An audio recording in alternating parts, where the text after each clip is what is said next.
Hello, degenerates, whoremongers, harpooners, and all sorts of cupcake eaters.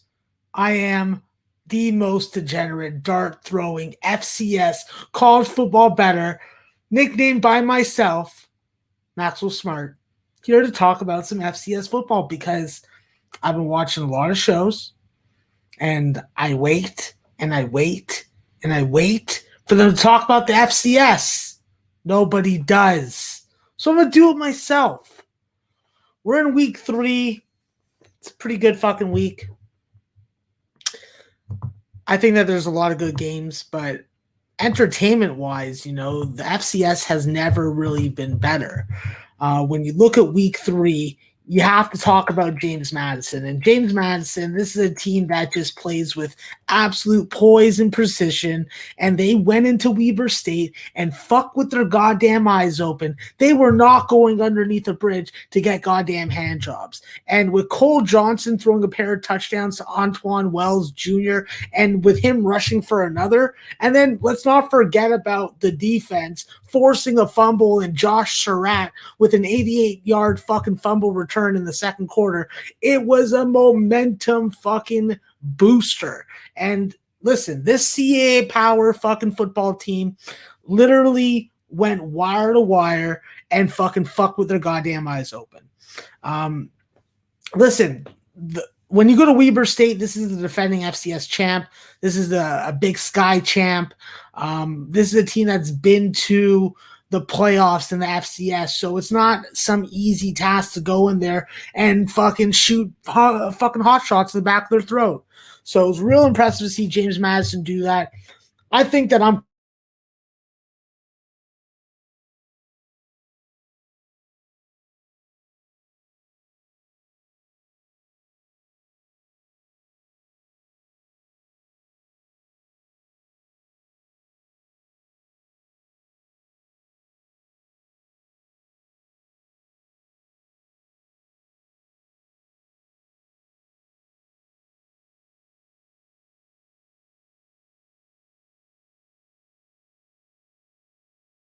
counting Texas State 42-34 for their first ever FBS victory. So I think that it was a definite fucking downer for me when betting the game because I was on Texas State in that spot. But Cameron Ward was at it again. Like he was completing passes. He threw almost 50 of them, but he did fucking throw 4 TDs, 2 of them to fucking Robert Farrell. And in 8 out of fucking Ward's 9 career starts, this Southland squad has scored at least 40 points and has been over 300 passing yards. So, there's quality in this league and there's quality that we can be betting and taking advantage of. When I look at Northern Arizona, them beating Arizona, well, I like the fucking number. I like the points with Northern Arizona, but I had no fucking clue that they would be able to actually beat the fucking Wildcats for their first ever win over a Pac-12 opponent and the Big Sky's 4th as a conference this season. So considering that the Lumberjacks trailed early in that game and then were able to fucking earn the win after freshman RJ Martinez was inserted at quarterback, like that was a fucking game changer. And when you got your middle linebacker putting in that work, Harrison B. Miller with fucking 10 tackles, 4.5 of them for fucking a loss, a defense that forced 3 turnovers and denied Arizona potential tying 2-point attempt with 2:16 remaining. That's how you fuck with your eyes open. Northern Arizona, you get my fucking award for fucking with your eyes open, throwing hot shots in the back of your opponent's throat. So, another part of the week, which obviously was fantastic, was the fact that Campbell was able to snap out of this 10-game losing streak that they were fucking in. The Camels won 72-0 over Presbyterian. So definitely a nice fucking win for them. This is a team that's already forced 10 turnovers, 7 interceptions, 3 fumbles. And Joe Johnson's leading the way in fucking taking care of business. So that was their largest margin of victory in a game in their program history. So I think that when you look at the fucking fact that they had a change at quarterback and still were able to set Campbell's single game records for passing yards and TD passes, I got to look at Campbell again this week. So I'm a heavy fade train of Mississippi Valley State dating back to last year. Yeah, you look at my fucking spreadsheet from last year. I was not on that fade, but I am on it this year. I'm using power rankings for FCS, and it's definitely paying dividends the first 3 weeks. I think some other stories that we have to just touch on is obviously the Ivy League return to FCS football. They went 5-3, and after 2 years of not playing, it was a definitely good performance. I think that when you look at Penn's John Quinley with 303 yards of total offense and 2 TD passes, that was a beautiful fucking win. When you look at Princeton's Cole Smith with 412 yards passing and 3 touchdown passes in a 32-0 win. That was a nice casher first half and full game. That was the highlights of my Ivy League betting. Dartmouth fucked me. I didn't bet on the Columbia or Harvard game, and Yale I got beat pretty hard on. But use the power rankings, find the worst teams in FCS football, which there are a lot of them, and then just fade the fuck out of them because it's just a soft handle. What else do I want to talk about? Obviously, with North Dakota State being 5th ranked is kind of scary for them. I think that this is a team that definitely is going to provide a lot of betting value when the lines come out. I do think that they're on a break this week, but definitely a team that will cash for you. They run and limit their opponents right now to 196 yards and 4.3 yards per game. I think that when you look at a team that's coming into the top 25 rankings that deserves to be there is Kennesaw State. When you look at Xavier Shepard, his ability to fucking run and throw the ball and be able to break off runs of 50 yards or more, this is a group that definitely has some fucking betting potential. And I think we got to be looking at Kennesaw State this week. I think with the Owls being able to hold Wofford to 67 yards on 25 rushing attempts, that's almost unheard of for the fucking Wofford Terriers, who are a triple option offense. So this is what I'm saying. This is why I'm doing this breakdown, because there are big edges that we can take advantage of. So another one that obviously caught my eye was the Eastern Washington Western Illinois game. This is a game where they scored 118 points. Western Illinois made a furious 28-point comeback in the second half to cover on the spread and cost me a little bit of money. But this is a group that definitely in Eastern Washington that is ranking number 1 FCS in offense, and very deservingly so, with Eric Barriere completing 31 of 45 passes for 542 yards and 487 before fucking halftime. That's fucking with your eyes open. That's like, I'm getting fucking 3 fucking ladies of the night. I'm stacking them all on top of each other like fucking dudes stacking on top of the fucking ball in the fucking middle. And I'm going to fucking simultaneously fuck all of them. That is what Eric Barriere did. 487 yards before halftime. That's a fucking FCS record if I've ever fucking heard it. And who had the second half record is a guy that you guys were betting on probably on I think it was Thursday night or may have been Sunday. Taylor Henneke. When he was at Old Dominion, he set the second half record in FCS football for 730 yards passing in a game against New Hampshire, which is fucked up. Westerns, Connor Sampson. Yeah, I'm not really too big on fucking Western Illinois' defense, but their passing attack from Connor Sampson is fucking legitimate. This is a team that fucking came back from I think it was actually 34, not 28 points. So I'm looking at them this week. They're playing Youngstown State. While I don't expect Youngstown State to put up 60 on Western Illinois, I do think that they could put up 40. I do think that Western Illinois could do the rest. This is a team that definitely, as long as they're not playing FBS teams, is a team you can take on the team total, and is a team that you want to take over full game because of how bad they are defensively and how lethal they are passing the football. Obviously, I could talk about this Hampton-Howard game. I'll just say I was on Hampton. I was glad I was on the right side. The line flipped, and I don't give a shit that Kamala Harris fucking went to Howard or any of that kind of crap. I'm about the football, and the football said Hampton's Jeff Duffy was going to fucking throw some long-ass fucking touchdown passes, and Hezekiah Grimsley in that 95-yard connection that they fucking connected on was the reason why the Big South program fucking got their fifth straight win in the series. So let's go fucking Hampton. Fuck Howard in the mouth.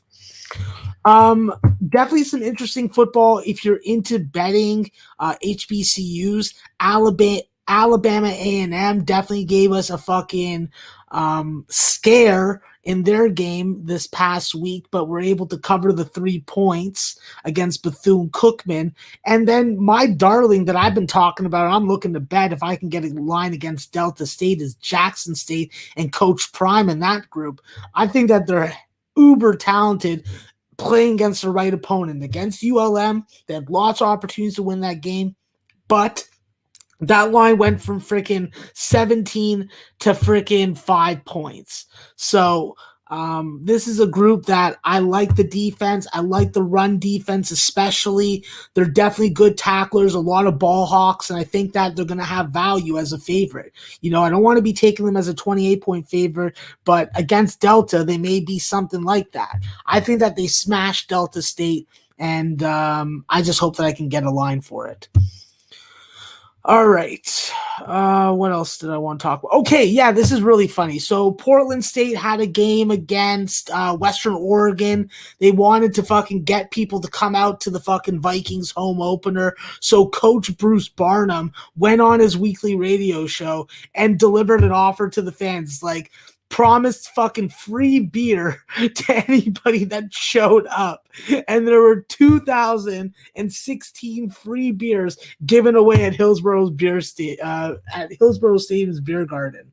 That is actually named after fucking Coach Barney. So while the game was definitely not the prettiest, it was more of a defensive struggle. Vikings quarterback Davis Alexander threw 2 touchdowns to Bo Kelly that helped get them the win. I'll tell you this week, Portland State, they're in for a fucking beating. I'll tell you that. If I see them fucking less than 24.5-point dogs, I'm going to be jumping all over them. I think that they get smoked. So that's really about it as far as stuff that was really interesting as far as FCS. I think that when you look at some individual performances, there's a lot of guys that I were involved in games that I thought that were fucking pretty standoutish. And with Eric Barriere, obviously I already talked about a little about his stat line. 487 yards passing in the first half. So it's insane. It's insane some of the numbers that these guys can put up. If we were playing fucking DFS for fucking this shit, we'd be making some fucking millies. We'd be making some millies, as Billy Briz would say, bro. Braylon Smith, Central Arkansas, really good game. As I said, Cole Smith from Princeton. Dan Smith from quarterback from Villanova. Listen, you want to talk about an exciting game and you can get this to watch on replay. Villanova had a 13-0 lead going into halftime. Richmond put 24 on them unanswered in the third quarter, and Villanova had to put up 21 in the fourth quarter to come back and win that game by 7. Now that was a serious fucking football game. I think that when you look at guys that really fucking stood out as far as defensively, Jacob Dobbs of Holy Cross was really good. He was a very consistent force for Holy Cross, much to my own fucking dismay. Posting, I think that he had 3 tackles at least in each quarter, and he had fucking probably 18 yards in tackles for losses of those 13 tackles he had. So this guy also had 2 fourth-quarter sacks. They gave fucking Yale a pretty cruel and rude awakening and welcoming back to FCS football. But I do think that this Holy Cross team is improved. There's a reason why they beat UConn, and now I'm understanding why as I watch this team more and more. When you talk about someone that was fucking just really good on special teams, There is no one else except for fucking Maine's Rich Carr. Rich Carr's a fucking 185-pound, 5'8" fucking cornerback that came in and fucking provided a huge boost. He blocked 2-point after attempts in Maine's 31-26 win over Merrimack. His first block was returned by a teammate for 75 yards to give Maine the lead, 12-6 in the second quarter. And after Merrimack had pulled within 3, Carr blocked another one, and this time he returned it for 95 yards for the 2 points. So just really fucking critical plays at critical times by guys that you just look at and you're like, what the fuck? 5'8", 185 pounds. This motherfucker's coming in and blocking point after fucking touchdowns and then getting fucking 4 points extra for his team. Straight good. So when we're talking about young guys that are really impressive, I go back to that Maine Merrimack game, and that is Jakari Carter. The Sayreville, New Jersey native is, I don't know, what an incredible fucking game. 18 receptions, most by an FCS player this season, and one off the school record.